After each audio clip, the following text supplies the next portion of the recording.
I have a really great method that you can use to check that the rhythm in your transcriptions is correct. So the reason why I'm doing this video, and this video is going to be part of a small mini series on transcription, is Kate got in touch with me on Instagram and said she was having a lot of problems with some of the more advanced aspects of transcribing. So this will be things like making sure that tricky rhythms are correct, making sure that difficult note combinations are correct. And one of the biggest difficulties that came up for Kate, and I'm sure this is the same for a lot of transcribers, certainly was the same for me, is that because you're transcribing on your own and you don't necessarily have a teacher to show, how can you be sure that what you're writing down and what you're playing is correct? So that's what we're going to be tackling in this mini transcription series, and the first thing that we're going to look at in this episode is rhythm. So I've actually pulled up a transcription that I've been working on at the moment that we can use as an example in this lesson. So this is Dave Holland's bass solo from The Oracle, which is on the duo album he did with Kenny Barron, The Art of Conversation. Now come and take a look at this lick.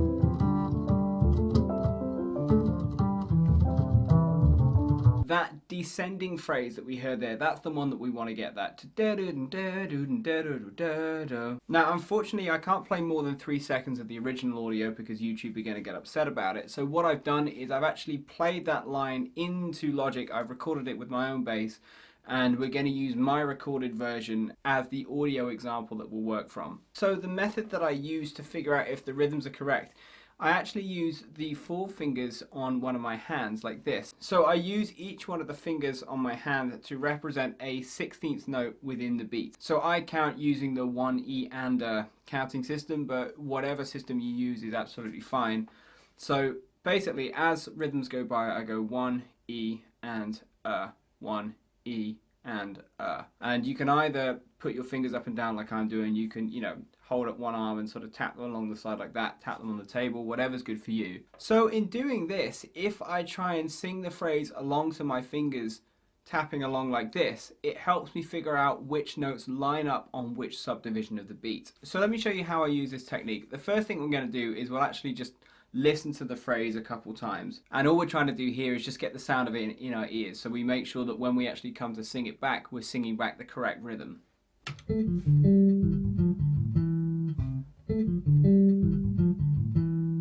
again. You can see I haven't done the whole phrase there, but I'm just trying to do a bit of it to give you an example. So I'll put my fingers up like this so you can see the movement of them going there. I realise it looks a bit weird, but bear with me.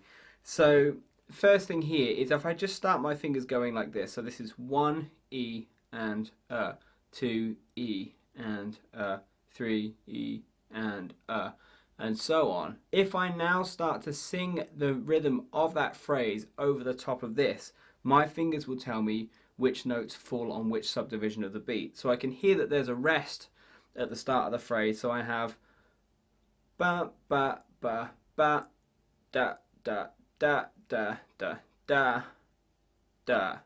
So let's go beat by beat of this. So if we go just the first beat of this phrase, I said it starts on the rest. We've got da da da. So we can see here nothing happens on this note, so that means our first 16th note of the first beat is completely clear. There's a rest in there, and then we've got da da da notes on these 3.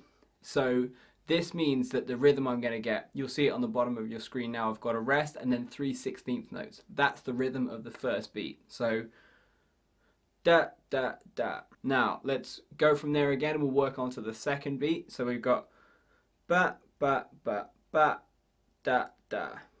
So this time what happened?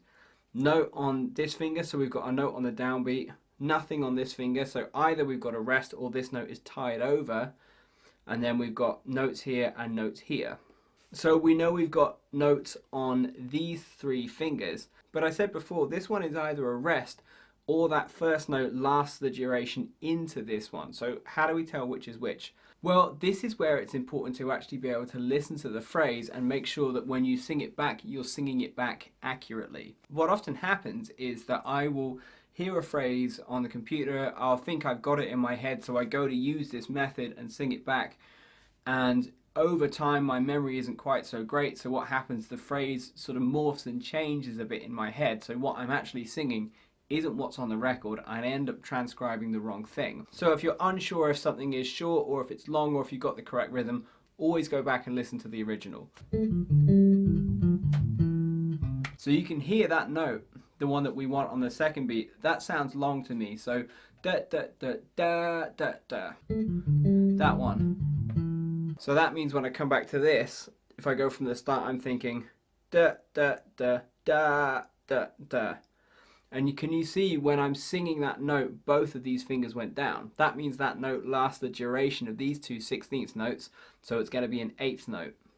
So far we've got the whole thing as ba da da da da da. So we move on to the third beat. If we sing the rhythmic phrase again, we've got from the start da da da da da da da da da da.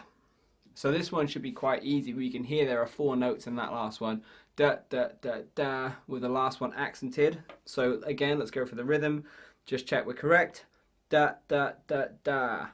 So yeah, 1 note on each one of these. We've just got 4 straight 16th notes. However, we've got to be super careful with this one because we can hear that there's an accent on this very last note. And if we listen to the phrase again, we can hear that that note pushes into the next beat and is actually tied over. So da da da da da da da da da da So we get a rhythm that moves from one beat over into the next. So if you're working with these, again, the way to use this 4-finger technique is to actually sing those 2 beats together and see how they line up. So if I go from just the third beat, ba ba ba ba ba ba. So you can see on the third beat, as we said, 1 note on each one of these 16ths. This one, however, we get an accent and that's tied across into the first 2 of the next beat. So we get da da da da da da. So we get da da da da So on beats 4, the notes only come on these 2. And you can see if we sing that out now, keeping our 4 fingers going, we get 1, 2, 3, 4. Da da da da da da da da da da.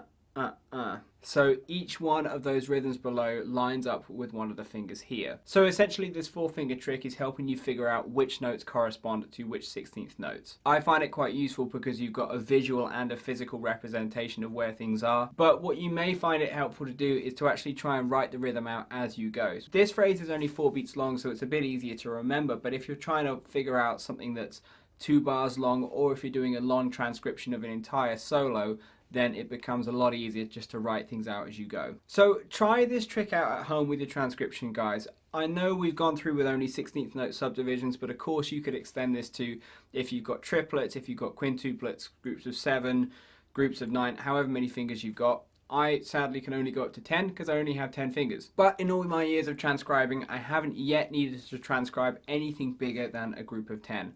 So try this technique out.